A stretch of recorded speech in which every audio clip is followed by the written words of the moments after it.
You know, Coach Fulmer's a very smart man, and I think one of the things that he knew and he realized was, he talked to me about my weight as a freshman, and I think he knew as a redshirt freshman I would spend 5 years at the University of Tennessee, and at some point my weight, two things would happen. One, I would begin a lot of weight training, and I would build a lot more muscle. I would pack a lot more muscle on my frame that I already had this heavy weight on, because most of it certainly was not muscle.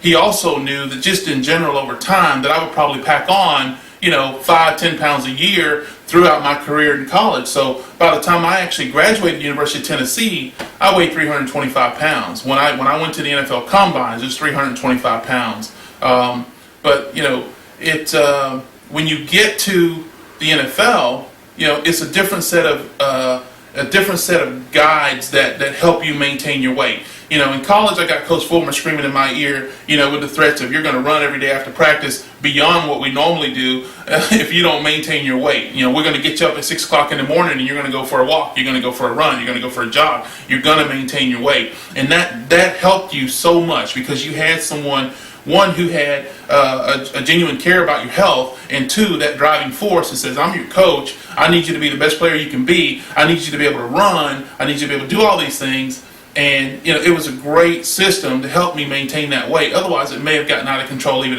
in college. When I got to the NFL, you have a different set of guides that help you maintain your weight. One of the biggest things they do is fines. I mean, let's just face it.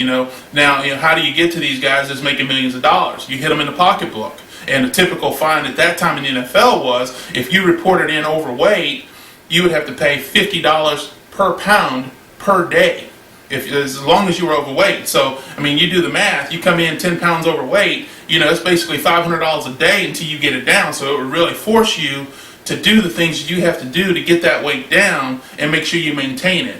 And fortunately, over that time, I was able to do that. But again, you got to remember, NFL player now, got some of my own money, a lot more than I was making at the gas station. You think it was good life in recruiting?